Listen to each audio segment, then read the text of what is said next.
Kamusta mga Hivanians? So right now, ang pag-uusapan natin is tungkol sa salitang Kristiyano. Ano nga ba ang salitang Kristiyano at ano ang pinagkaiba ng Christian Church sa Catholic Church at nasa Bible nga ba talaga yung salitang Kristiyano? By the way, if you are new to this channel, I just want you to know that this channel is a Bible-believing channel. Ang channel na ito ay Jesus-believing channel. So if you believe what the Bible is saying and if you are following Jesus Christ, if you are believing and accepting Jesus Christ as your Lord and Savior, then this channel is for you. Wala tayong ibang pinag-uusapan dito kundi yung mga sinasabi lang ng Bible. We believe in the sola scriptura. Hindi natin pinag-uusapan ng opinion ng tao or opinion ng mga religion, only what the Bible is saying. So right now, proceed tayo sa pinakang topic, ano ang salitang Kristiyano. So konting background history muna tayo at sasagutin ko na kagad yung pinakang tanong. Wala pong pinagkaiba ang Christian tsaka Catholic. In fact, ang Catholic ay mga Kristiyano rin. Ang salitang Catholic or ang religion na Catholic kasi ay nag-start around 300 AD. Naging official siyang religion ng isang empire.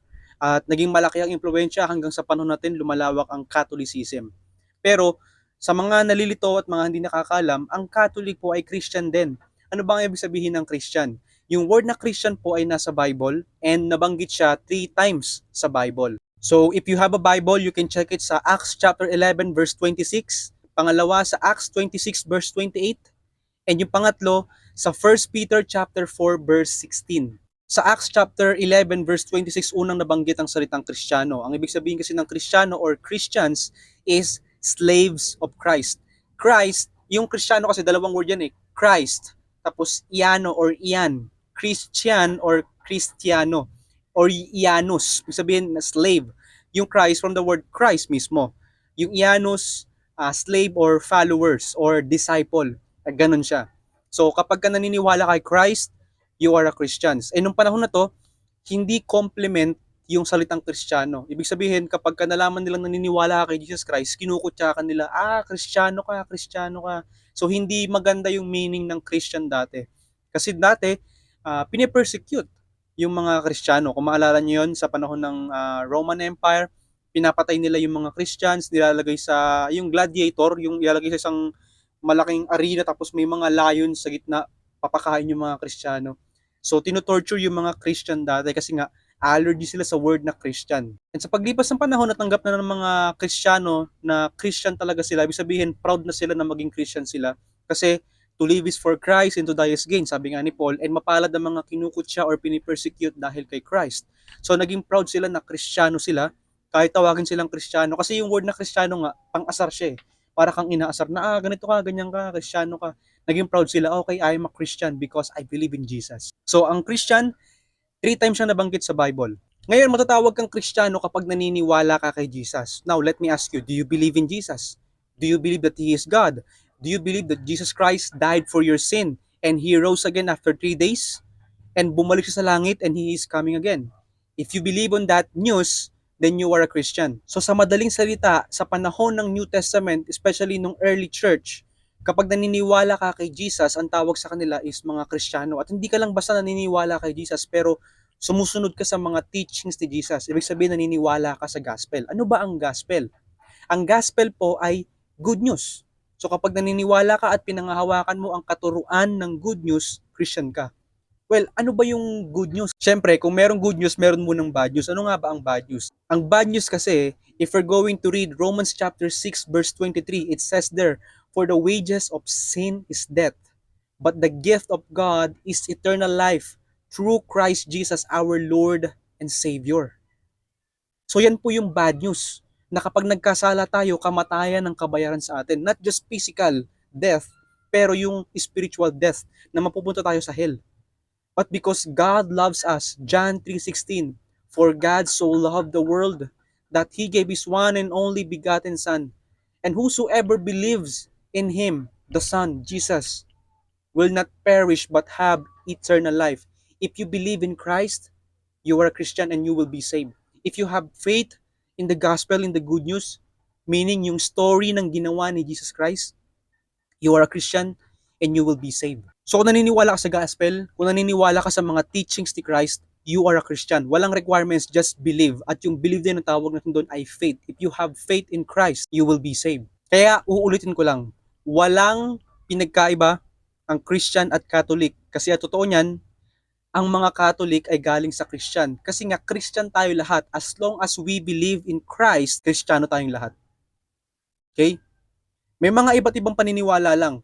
Pero ang kinagandahan doon, naniniwala tayo sa iisang Diyos. So ang mga Catholic ay Christian din. Pero kung iniisip natin na di may mga iba kasi silang paniniwala ganito po yan para mas maintindihan natin.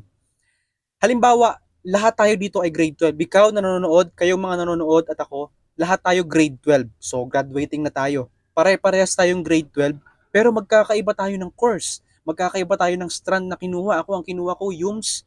Maybe ikaw ang kinuha mo, STEM. Yung isa, ABM. Yung isa, ano ba, ICT, TVL. Ang dami nating kinuha. Pero kahit iba-iba tayo ng mga courses, iba-iba tayo ng mga strands, pare-parehas tayong grade 12.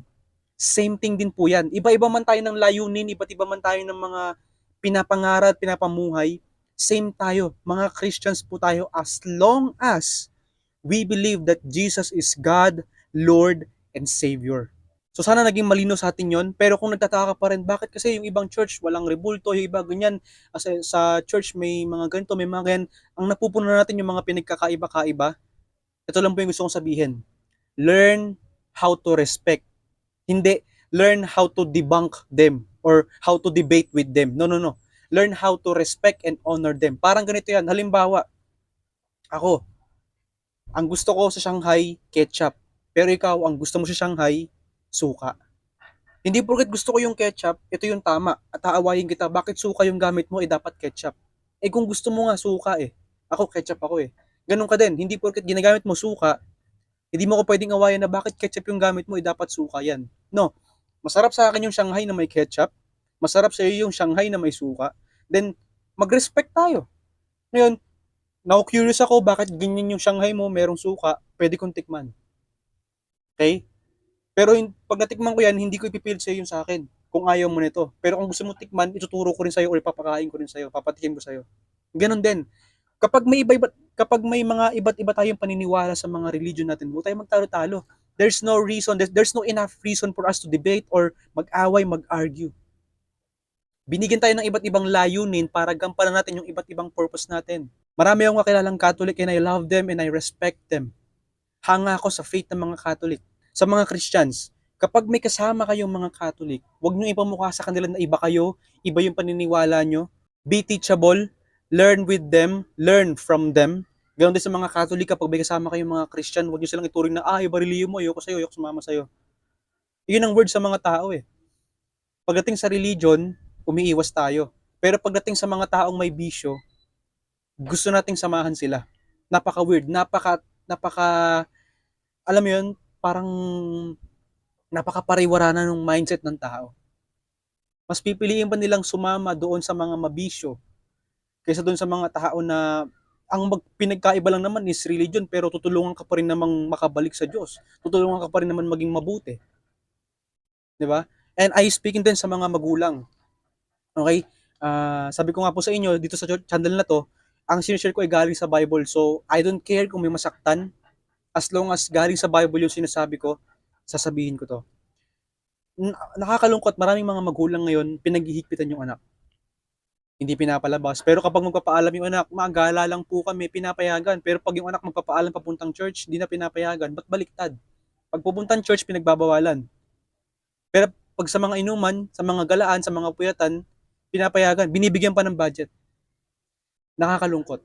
Sobrang palost na ng palost, pawala na ng pawala yung gana ng faith sa bansa natin. And it's the reason why gumagawa ako ng mga videos para ipakalat yung gospel sa internet kasi napaka-toxic na ng internet, napaka-toxic na ng social media. Hindi naman lahat pero karamihan sa mga contents ay mga nonsense na at naglilid na sa kasalanan. And ayoko makidagdag doon, gusto kong mag-spread ng good news, ng gospel, ng word of God sa social media kasi karamihan sa mga tao ay nasa social media na. So gusto kong panyada sa inyo na huwag niyong pigilan yung mga anak nyo, kung sino mga relatives nyo, mga kamag-anak nyo, huwag niyong pigilan na pumunta ng church. Mas pigilan nyo sumama sila sa mga maling tao.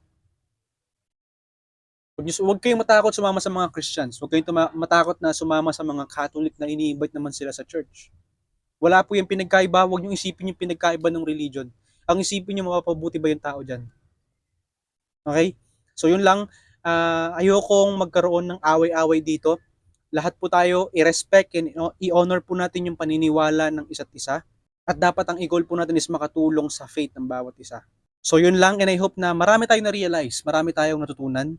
Huwag tayong mag-focus sa pinagkaiba natin. And yun lang, at kung may mga questions kayo pagdating sa Bible, may mga naku-confuse kayo, wondering, feel free to comment and pag-aaralan ko yan.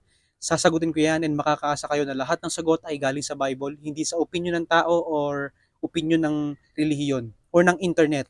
Okay? Kasi like I said, this channel is a Bible believing channel. Walang ibang source to kundi ang Bible lang. And yun lang. Once again, my name is Nix and see you sa next video.